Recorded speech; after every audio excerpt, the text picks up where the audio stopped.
Before I talk about Recoolit, I want to talk about the best wedding toast I ever heard, or actually wedding vows. So my friends Billy and Lydia were getting married, and Billy is a huge foodie. He has like a deli grade meat slicer on his counter, and he's also a former mechanical engineer. And so they wrote their own vows, and Billy said to Lydia, Lydia, you are like a refrigerator in my life. Sometimes I take you for granted, but it's very difficult to imagine life without you. And I think that's like, it's not what everyone dreams of hearing, but he's right. I mean, cooling in all of its forms is critical to modern life. We can't imagine life without it. This is air conditioning or space cooling, refrigeration of food and beverages. Obviously, the cold chain has been in the news recently with respect to vaccines.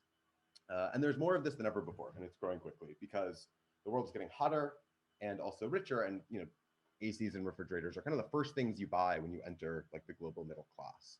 So in many countries, this growth is really accelerating. And also, I mean, with climate change, of course, the access to air conditioning is sort of an equity and safety issue. If anyone's read Kim Stanley Robinson's latest book, Ministry for the Future, there's a major plot point which revolves around the safety implications of access to cooling. So this is great. This is an inspiring story of human progress and technological advancement. But there are two major climate impacts from all of this cooling. The first is electricity, and the second is refrigerants. I'm not going to talk about electricity very much, but AC usage now is about 10% of all electricity consumed on the planet, and much more at peak times. So in the US, it's about 30% of peak electricity load.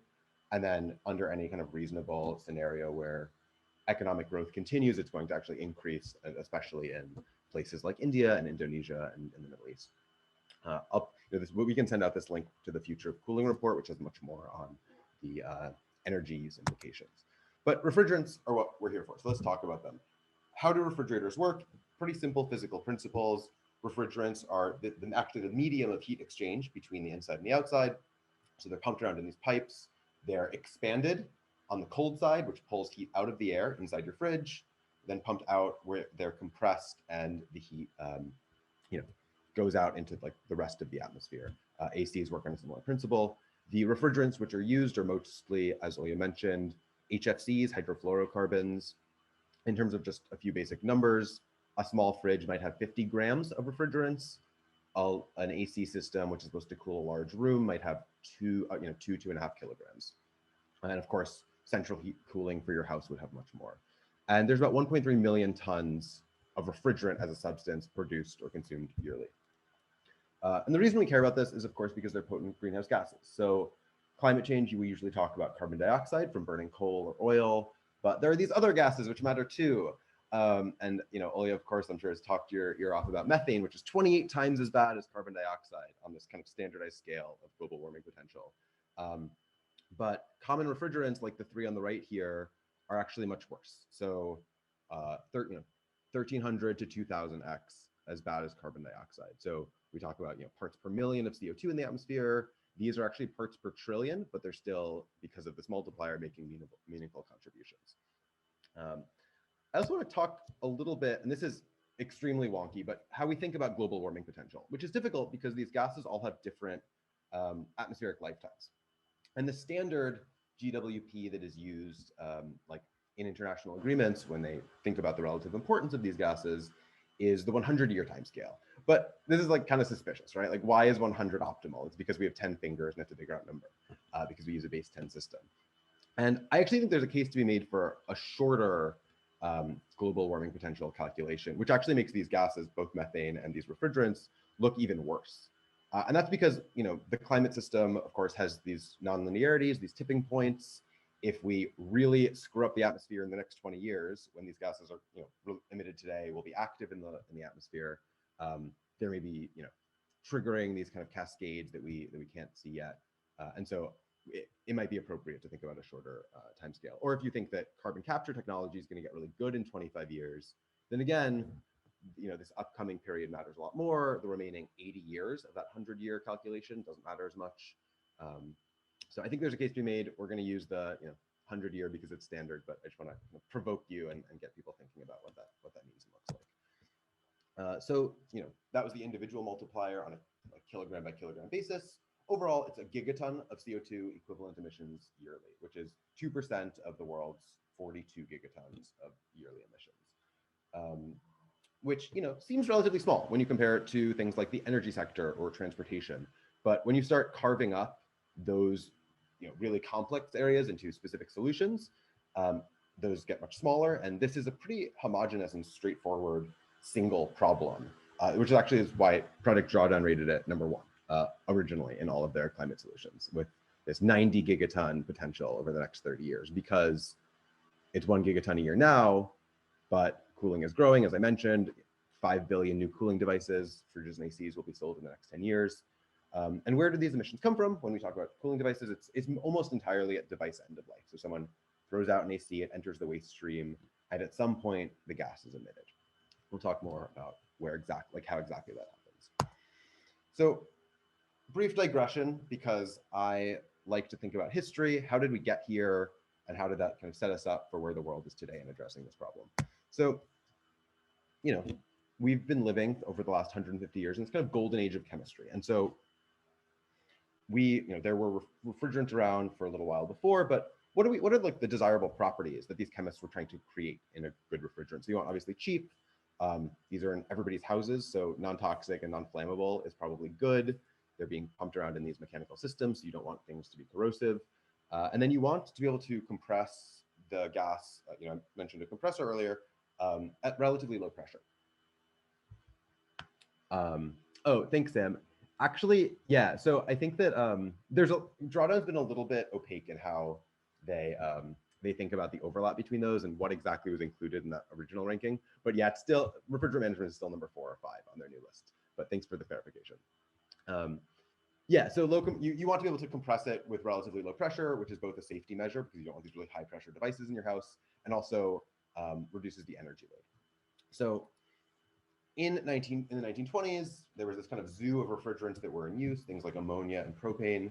And Thomas Midgley Jr., who's this star chemist at DuPont, invents Freon. He gets tasked with this, and he invents this amazing substance which checks all of the boxes that we just talked about, like perfect refrigerant in every way. And this is a quote from the paper introducing it to the chemical industry, that it has outstanding value as a refrigerant for use in all branches of the industry. There's one major problem that emerges, which is that CFC-11, which he invents, and the other CFCs that are closely related, are the major reason that we had a problem with depletion of the ozone layer. So this is the ozone, the hole in the ozone layer, like over the last 30 years. It's a big problem. We discovered it. We figured that we had to do something. And to be fair, this wasn't obvious at the time. They didn't know it. This was Nobel Prize in Chemistry. The Nobel Prize in Chemistry was awarded in '95 for the work that established that link. So we don't want to blame him too much, this Midgley guy, but yeah, it was really a problem. And they're a problem not only in terms of the ozone layer, but of course global warming as well, which we discovered too. Midgley, however, when you read his Wikipedia page, he has a pretty checkered past. So before he was inventing Freon, he invented leaded gasoline, which has also been, of course, a disaster for human health and environmental health. That was even worse because people knew at the time that it was unsafe. The workers in the refineries kept getting lead poisoning. So he got up and gave this press conference and poured leaded gasoline on himself or something. Wikipedia is a little unclear. Got lead poisoning and was went on leave and then came back to invent Freon. So yeah, one of the unsung real villains of the 20th century, this Midgley guy. But yeah, I like to think about no matter how much I screw up, it's going to be hard to top how badly he did. So we have these two problems, the ozone layer and climate change. The UN gets involved in 1987. They passed the Montreal Protocol, which very quickly phases out and bans CFCs around the world. Every country in the world signs it. Everybody adheres to it. Mostly. There's some questions about unauthorized production since then, but for the most part, it's considered the most successful international agreement of all time. And that's a quote from Kofi Annan. So not just environmental, but across all international agreements. So we ban CFCs. The chemical industry turns around and invents HCFCs, like CFCs with a little mustache on it, which are also bad. Also, ozone depleters, not quite as powerful, also have high global warming potential, again, not as powerful. Those get added to the Montreal Protocol and get phased out much more slowly. So the US has just finished its HCFC phase out last year. And in some countries, that's still ongoing.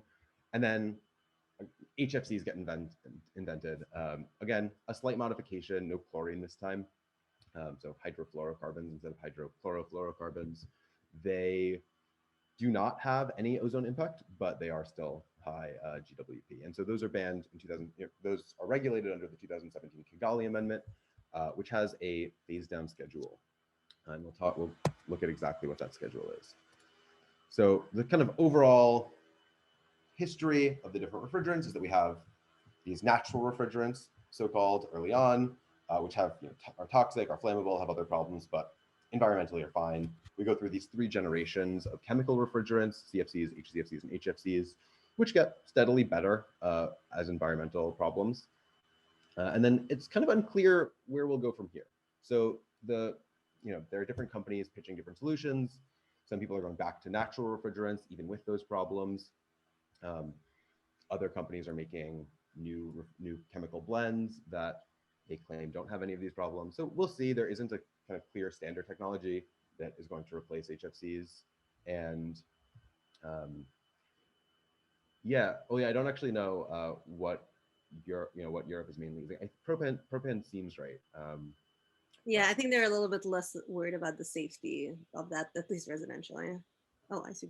Yeah, one thing that you have to worry about, of course, because it's flammable, you actually end up with much higher like certification requirements for the technicians who handle it, which is a mixed bag. But yeah, so the point I really want to make here is that there are different new technologies which kind of can be used. Nothing that's just a drop-in replacement for every place that HFCs are used, because all of these different chemicals have slightly different properties, better for some applications or others. And the timeline on which this shift is going to happen is really unclear. If we knew that in 5 years we will have gotten to a place where there's some perfect replacement for HFCs, then we would think this is less of a problem. But because so much of that is still being debated and developed, I think we kind of need to. We're going to be sitting with HFCs for a while, like at least at the Kigali timeline.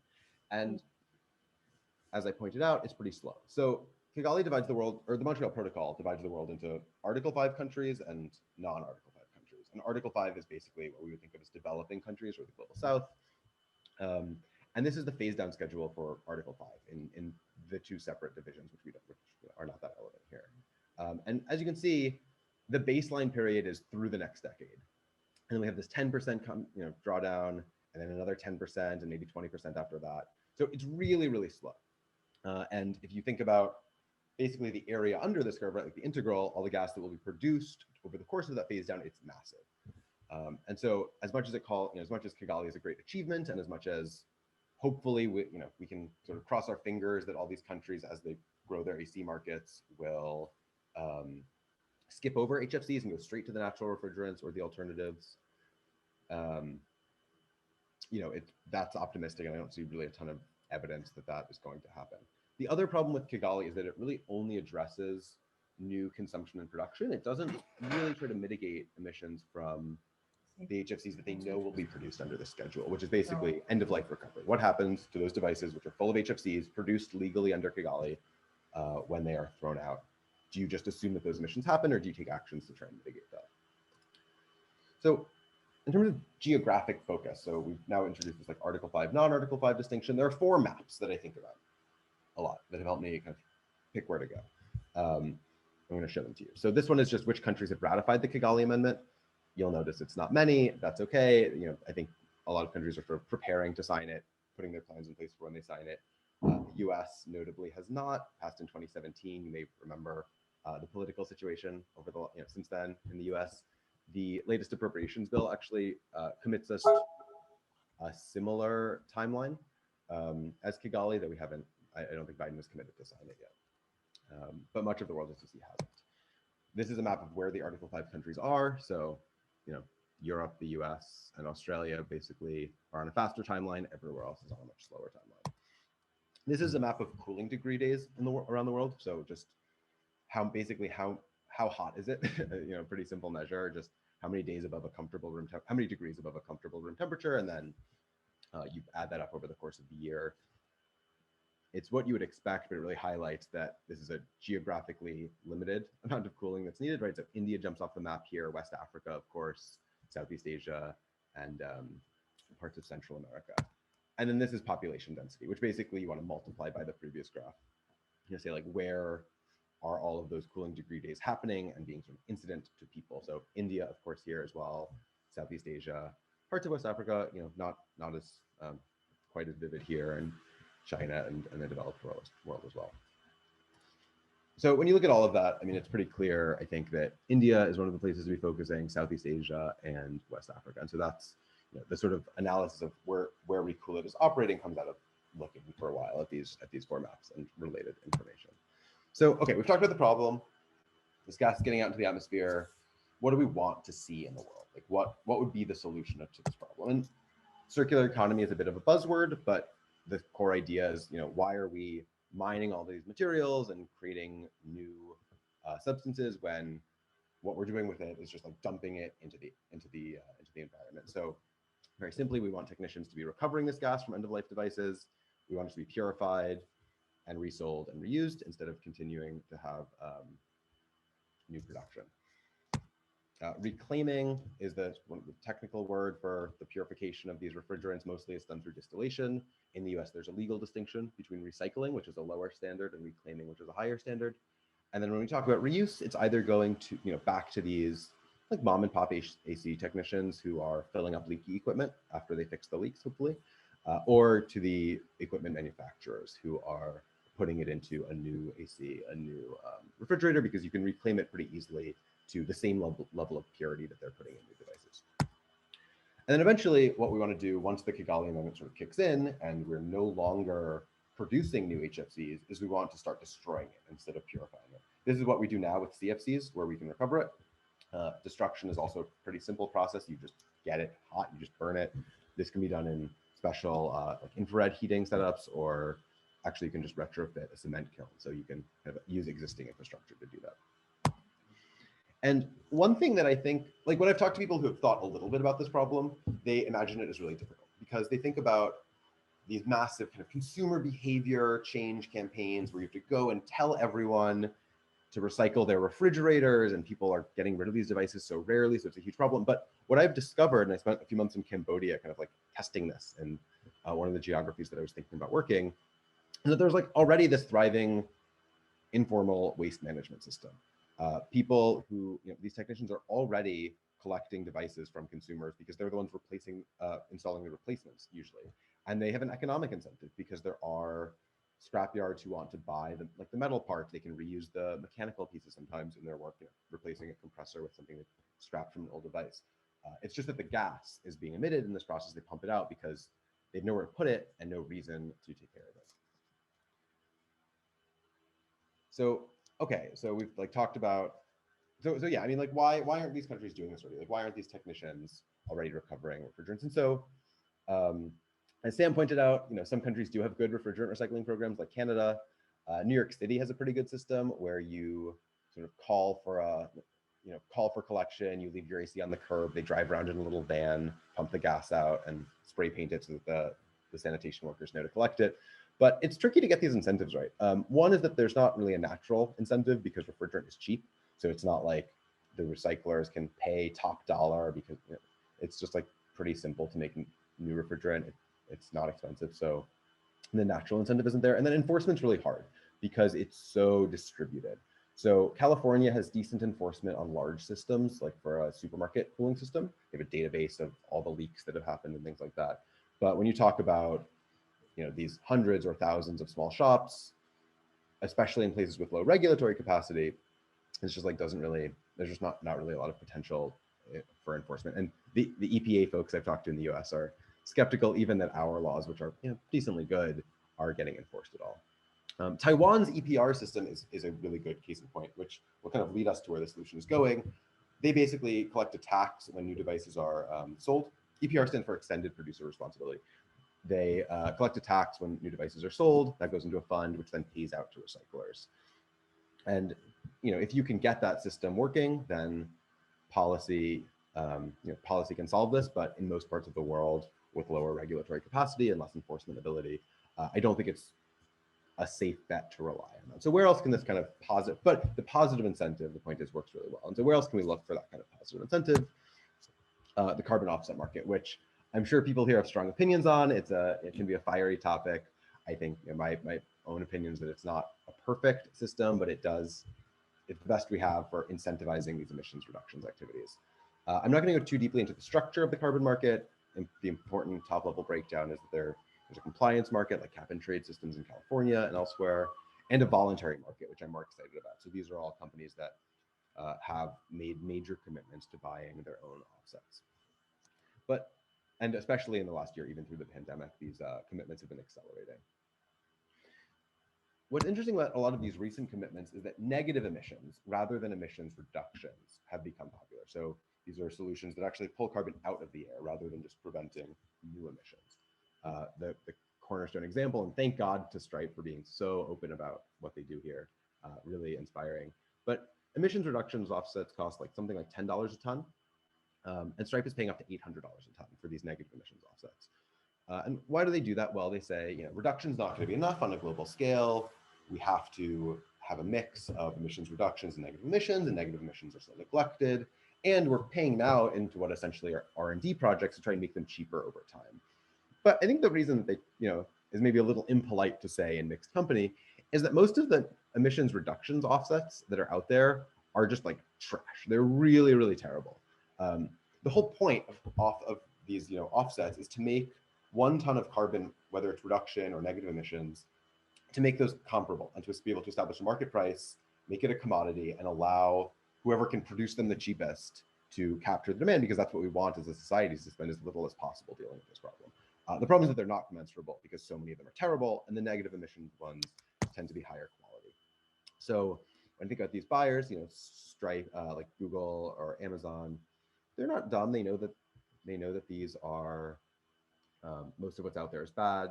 They usually bundle a portfolio of cheap, crappy offsets with high quality, more expensive ones. But from my perspective, if we can have good, cheap ones today, that's much better than anything else. And so that's kind of where we're trying to sit, is we think that these refrigerant-based offsets will be actually high quality and at a price that's competitive with the emissions reductions offsets, rather than hundreds of dollars a ton. So it's worth thinking about a little bit about what makes offsets good or bad. So there's a concept of additionality, which is basically in the counterfactual situation where you don't buy the offset, does the gas get emitted? It's like, yes, it's very clear that happens. Permanence. So if you sequester, if you've planted a forest, how long does that hold the carbon for? With this, again, it's pretty permanent. You're either destroying it or you're preventing the creation of another kilogram of gas somewhere else. Unlike with deforestation projects, this isn't causing someone to go and do the same activity somewhere else that isn't seen. So we think that's desirable as well. And then it's in the places we're talking about, it's a little bit less than that 1 gigaton now. It's about 1/5 of that in the places we're targeting, but growing, as I said. And it's not, as I've shown, the technology is just out there. It exists. It's we don't need any new R&D. So I trained as an economist. I majored in econ in undergrad, and I've told you the story where there's a bunch of potential supply and a bunch of demand, and why aren't they actually meeting up? Why isn't the market being efficient in this case? For whatever that efficient market hypothesis is worth, I think it's a good question to ask usually. And basically, the answer is that offset markets structurally are just set up entirely wrong for this sort of thing. They're based around this concept of a project, which is a new dam that's going to generate hydropower, a new wind farm. The fixed costs per projects are really high. You have to get a third-party verifier on the ground to make sure that you're doing what you say you're doing. And so these individual technicians who could be doing the recovery activities are just completely have no ability to access those incentives. And so that's basically where we come in. We're trying to aggregate those really small activities, which we think of as more like a tech product rather than a project, and make them kind of legible to the offset market so that the incentives can flow backwards and they get paid for doing the right thing. Obviously, we want to do that with software as much as possible to make things cost effective and to also create a really high quality and easy digital trail of where the gas is coming from and going, so we know that people aren't going out and buying new refrigerant in order to destroy it for the offsets, which has been a problem in the past. And again, we want to plug into what's already there with these technicians as much as possible, not have to go and find ACs and fridges ourselves. From the technician's perspective, it's pretty simple. They, we like meet them, onboard them as they're taking apart these devices throughout the week. They pump the gas into an empty cylinder instead of into the air. When the cylinder's full, they schedule a pickup through their phones. We come get it and they get paid. And that's all that they have to deal with. It's not a life-changing amount of money for them, but it's a small additional income stream for what is, in the end, not very much work. And so, yeah, we want this circular ecosystem to exist. We want to be the ones coordinating it. We want to be tracking everything digitally, handling those payments, and then plugging into the offset market, which provides the funds that keep this circle rotating. If you think about the stack of the offset project, where there's like these different activities, and then there's also the project level development and verification, basically we're going to be starting on the ground, getting our hands dirty, and then kind of moving up the stack towards a more tech-enabled like scaling approach. This is not the most interesting part probably to you guys, but happy to go into the plan if people have questions. Where we are now, so we raised a pre-seed round. We're launching a pilot in Indonesia next month. The borders have been closed all of January, or it would have been this month, but I'm sort of moving there to get things going soon. And then if I can ask for help, I would love any help that anyone can give me, either in things that you think of or in kind of these top two areas. One is just we're trying to build that network in Indonesia. We're gonna have to hire a team. So anyone who works in startups or in sustainability there would be amazing connections. And then we're also looking to talk to offset buyers. So offset buyers sometimes like to have offsets that are projects thematically related to their own operations. So for us, that would kind of suggest that we should be talking to appliance manufacturers, supermarkets, food and beverage companies, and even like malls and hotels, which tend to have pretty heavy cooling footprints as well. People always ask me, like, how did I get to this point? Like, what's my background in refrigerants? And the answer basically is that I was working in tech and then I read Drawdown. And this was problem number one. And so I made it, through like the first 4 pages of this book and then stopped and said like, okay, great, let's find out more about refrigerants. Let's find a company I can work at that is solving this problem. And then, now like 2 years later, here I am. I went and got certified as an HVAC technician under Section 608 of the Clean Air Act, which, as it turns out, was not particularly useful, but was kind of fun. And my background before that was, as I said, like software, machine learning. I was a product manager for a little while, and also a behavioral economist working in microfinance, things like that. So, yeah, it's a deep topic. There's a lot more that could have been said. So I put some resources here if you're interested in learning more. NGOs that have looked at aspects of this problem, we can send out these links. I do want to call attention to these bonus videos. They're really great. The animated plankton is produced by the UN. There's like this song about the ozone layer and its effect on marine life. Brock and Ollie is an animated movie about 2 vegetables that are talking about EU regulations on refrigerants. Really weird. And then, of course, if you want to follow along, I'm on Twitter, and we'll be sending out kind of a periodic newsletter about the company. So thanks for listening. As I said, we'll be sending out these links. I'm looking forward to the discussion. Woohoo! All right, everybody, unmute yourselves. Now, clap vigorously. Oh.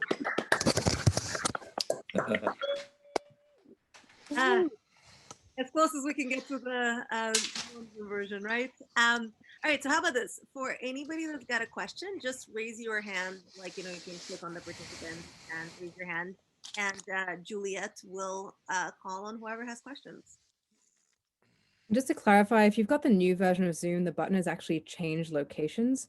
So it's no longer under the participants, it's under the reactions. So the same place you'll go to click on claps or thumbs up and stuff like that, there's usually a raised hand button there too.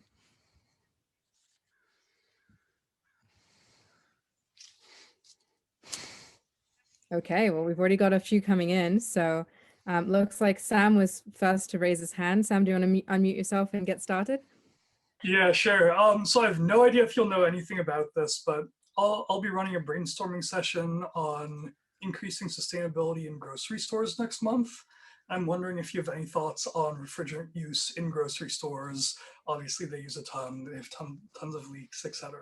And it's totally cool if that's outside your sphere of knowledge. Yeah, it's not something I've spent a ton of time thinking about, but I've seen a lot of resources around it. The EIA, which I put a link to their report, they have I think they break it down by which retailer and how good they are in terms of HFC. So like, I think Aldi was at the top and Trader Joe's was pretty bad. So yeah, I can definitely like send you some things or try and put you in touch even with people who might be able to, who might know more about that. Sounds cool. That'd be awesome. Thank you. Yeah. Nice. Our next one is Chris. Hi. I was wondering about the risk of HVAC people cutting their gas with helium or air or whatever. In your chain, are you going to be checking for purity? Because yeah, that's actually the first piece of equipment that we've already bought is a testing setup for that. Okay. And you have to have it anyways for the carbon offset proof, right? To kind of, we have to do pretty serious gas sampling on our side as well. Totally. Nice. Next up, we have Jason Wexler. Jason Wexler, yeah. Thanks for the great talk. I've always wondered, so in reading about HFCs in the past, I've always seen that they also come out of foaming agents for making foam and propellants for compressed gas canisters. And I'm wondering what percentage of the emissions come from those sources, and if you know of anyone that's tackling those sources too. Yeah, I don't have the exact number. It's relatively smaller than its use as refrigerants. And I know I've like heard about people trying to address it, but it's much harder because the foams are of course much bulkier. One of the sort of advantages of this is you're like shipping around all these canisters, but there's such a high multiple. Whereas imagine like the foam in a refrigerator, it's like much bulkier and actually has a much smaller density of the gases because it's mostly air. Yeah, good question. Chris Kale. Hi, Louis. I happen to be like also planning to go to Indonesia right now, and I'm also waiting for the borders to open, and was kind of curious, like, is there like a need for assistance by somebody who's going to Indonesia as well? And yeah. Yeah, totally. Let's talk. I don't have specific ideas right now, but would love to chat offline about that. Awesome. Okay, great. Yeah, why are you going to Indonesia? I have a person who's been over there for a year, and she's like just a voice of God saying, go to Indonesia and come to Bali. And I was like, I have no reason to say no. And so I'm just going to follow the universe. And then that's awesome. We're going to be in Jakarta, but maybe you can like establish the Bali arm or like do the research, foundational research there. That'd be cool. What's the best way to contact you? Or oh yeah, DM on Twitter or just email, and we can like send all that out after. Great. Nice. Gabriel Burt. Hi, yeah, Gabriel.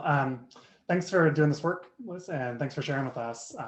And thanks for reminding us of the 20-year GWP numbers. It's obviously a lot of important stuff needs to happen. It's 20 years, not just 100 years. I wonder if you had any information on annual leakage rates of things. I've been doing some research. I actually just installed a heat pump system in my home, and finally, after doing that, looked up what is the total GWP of everything, and just calculated today. It's about 80,000 miles of driving a 40 mile per gallon Prius, which I'm hoping I'll have a low annual leakage rate. And that's for a pretty big whole house system. But and also I wondered if you knew anything about AirtoWater monoblock heat pump systems where there's probably less refrigerant because it's not running it through lines into the house. You're running glycol water for the heat exchange of the house, and the refrigerant's all within the monoblock. Yeah. To answer your second question, I have no idea. Yeah, just no idea at all. Leakage rates vary a lot depending on the type of equipment. So something like a fridge or a window unit air conditioner, which is all kind of sealed, basically no leakage at all. A central air system that has a lot of connections, a lot of pipes and parts, leakage is kind of depending on how well it's installed. I've seen figures like that 10% a year would be kind of on the high end. But of course it can be much more because you can have like one catastrophic leak that just bends it all. So I think it's, there can be slow leaks or fast leaks, and so it's hard to kind of say meaningfully what the average is. Adrian, does the second question fall into your area of expertise? Right, can someone repeat that question? I started paying attention halfway through because, yeah. Could you repeat? Yeah, the question was about kind of monoblock air-to-water heat pumps where the refrigerant's all inside the outdoor unit, and then it uses water, with glycol to avoid freezing to bring the heat inside. I'm not familiar with monoblock, but it seems like if all the refrigerant is in a contained unit that's outside, I would think there's the same inventory volume for that monoblock. And then you don't really care about the water glycol that's cycling from the outdoor thing to your heat exchanger inside because that doesn't have emissions or a GWP associated with it. So my guess is it's similar. Cool, thanks. Yeah, I think Gabriel might have been referring to the refrigerant in the lines. I also just put in a heat pump, so it's pretty obscure. but there's a lot of charge just in the lines. But I guess in the tropics you have a mini split, so it's short lines. For folks that are trying to heat and cool, you have long lines. But yep.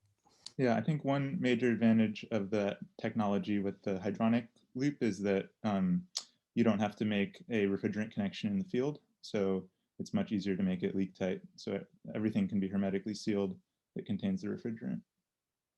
Yeah, I would have gone with an air-to-water system like that, but they just don't seem to be common and popular in the US yet. There's a company, Chiltrix, which makes them, and they've got great engineering nerdy speak to people, but terrible branding, and it just looks a little too sketchy to go with. But I hear they're popular in Europe, so I hope they'll pick up here so we can not only go, a lot less refrigerant, but hopefully have fewer leaks because it's a factory-built system. I work at a company called Tro that's doing something very similar. Check us out. Oh, nice. Yeah, everyone should check out Tro. Tro is awesome. They're in that slide where I had the question marks about the future of refrigerant, I was just tempted to put a picture of Tro's logo. Good luck. How do you spell it? Sorry, say it again. How do you spell Tro? Oh, T-R-E-A-U. And you guys use CO2 as your refrigerant? We use R290. Mm-hmm. So next, I accidentally lowered Filicon's hand. So Filicon, you should go next. Hey, thank you. Yeah, thanks for the great talk. I was wondering if you could maybe expand on kind of, you kind of told us about the motivation and the background and how you're building the business. I was wondering if you could talk a little bit about the logistics on the ground. Like you were talking, there's an app that these people get, and obviously they need to be somehow part of your network, and there needs to be somebody.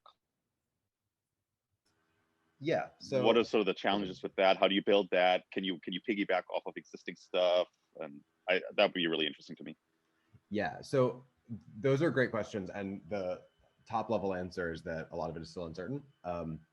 We're gonna basically figure out as much as we can piggyback off of existing infrastructure where possible and be as close to pure digital, but that I think is unlikely. So in Indonesia, we will probably not have our own fleet of trucks. We'll probably use existing logistics providers to pick up the cylinders, assuming we can establish the right chain of custody. We'll have our own kind of storehouse for the refrigerant that we collect.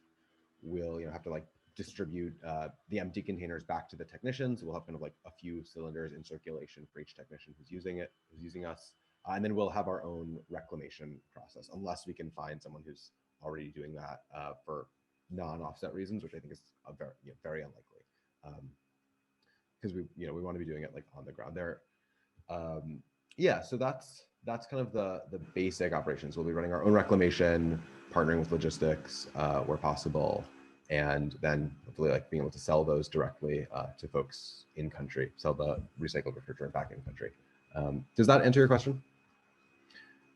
Yeah, thanks. I mean, I could talk about this for hours, but I'll let somebody else go. Thanks. Well, yeah, if you want to take those hours and either chat with me later or write some thoughts out and email me, I'd love to hear them.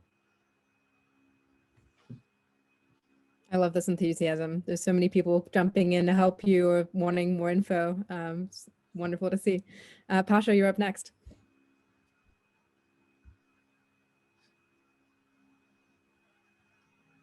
Pasha, we can't hear you. Muted.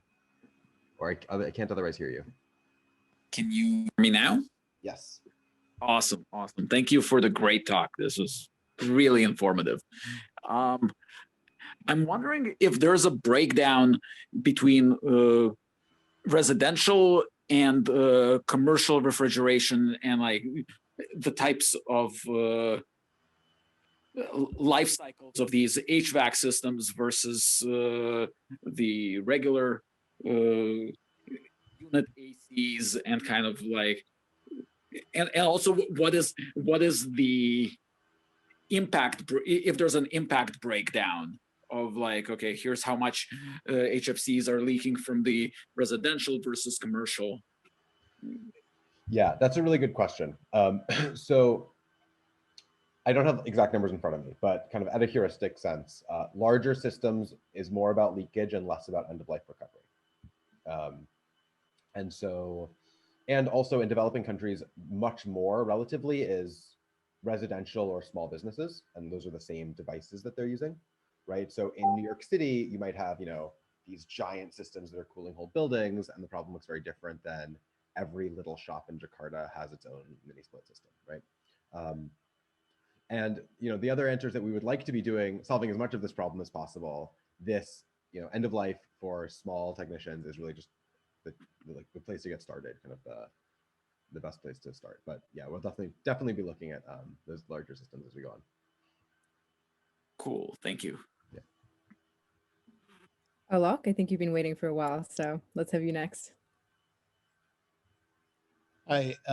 So specifically in the Indian context, I don't know if you're familiar with the National Cooling Plan. I just posted the link. And I think, like, how much are you focusing on new cooling technologies compared to, because I think vast majority of the global South doesn't use cooling today. And heating is not going to be a problem in most of the global South. So I think, like, you know, just not having a GWB based cooling systems are going to be far better if you can get there. Totally. Yeah. So great question. I haven't looked at the Indian cooling plan in particular in a lot of depth. But what I've seen is that most of the national level initiatives are about trying to accelerate the adoption of the low GWP alternatives, right?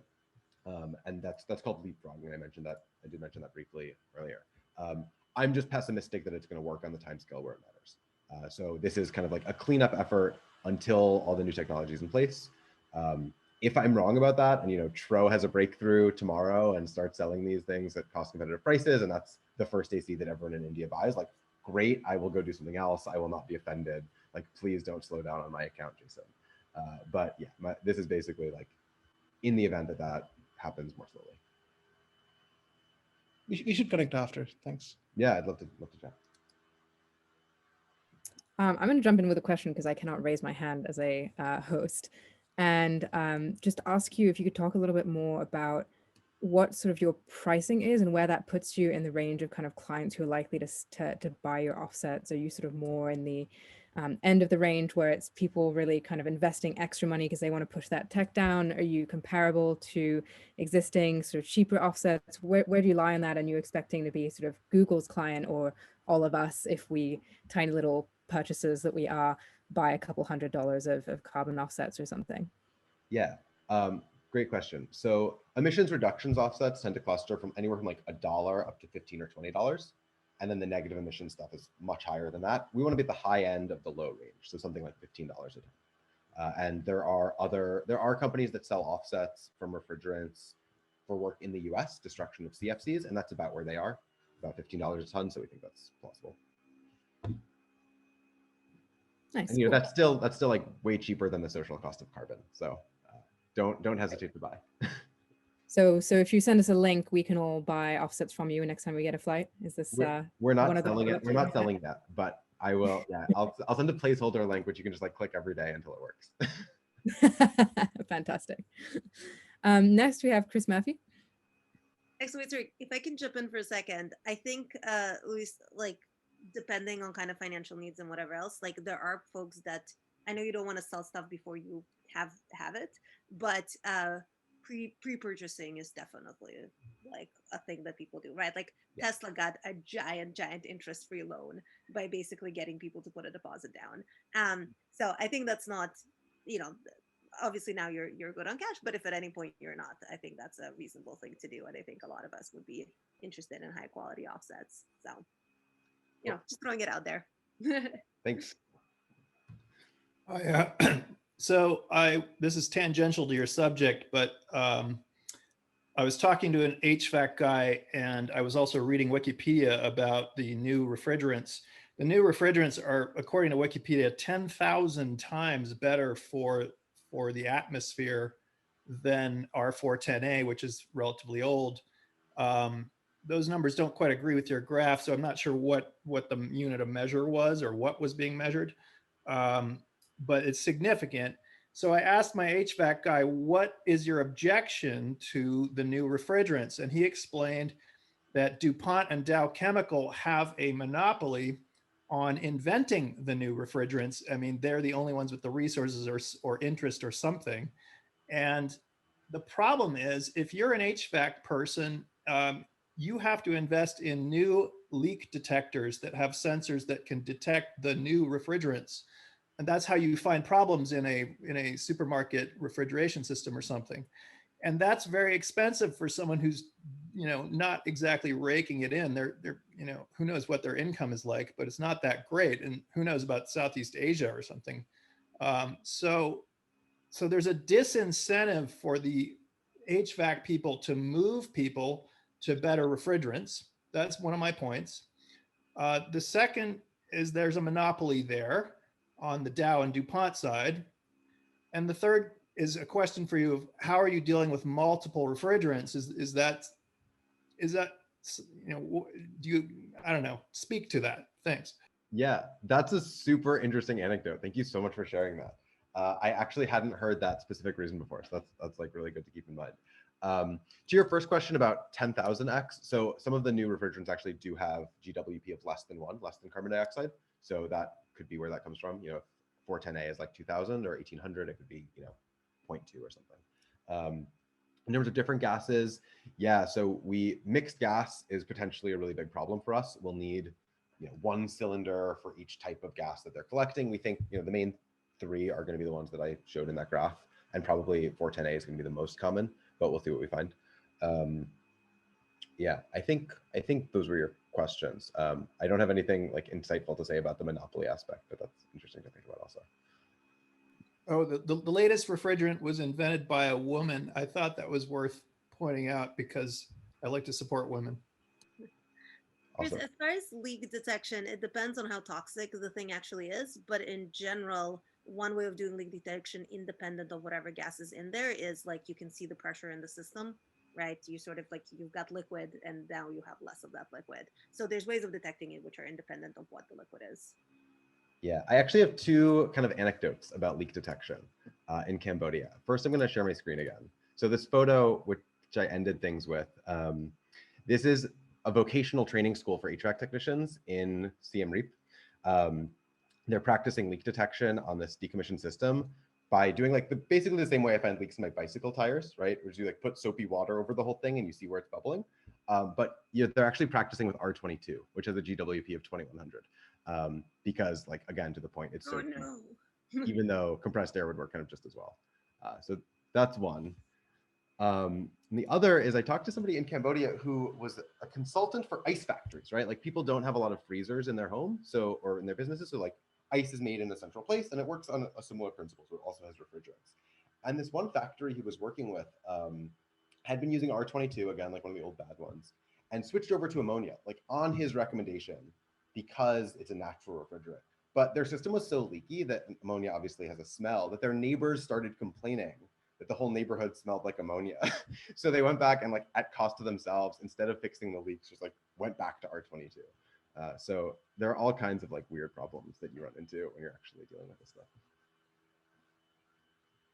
That makes me really sad for some reason. Peter, you're up. So you mentioned avoiding the issue of having people buy new gas just to sell it to you. I was curious if you were going to pay people less than that cost in order to prevent that problem.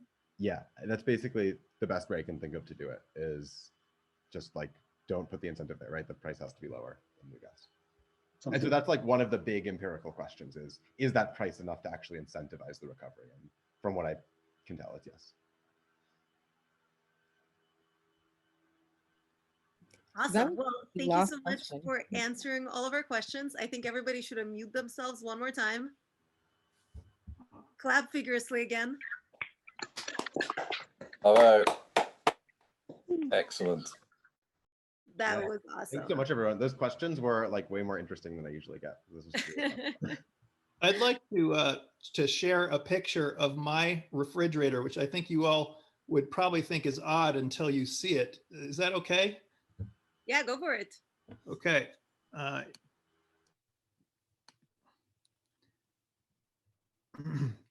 Tell me if you see it, because I want a slow internet connection. This is excellent. So this is a McRae ice box that my great grandfather got. It used ice. And then, let me just go to the next image. This got converted to a Frigidaire around 1918, maybe, yeah, just around that time. We still use it every day. And it is made of zinc on the inside, so it doesn't corrode.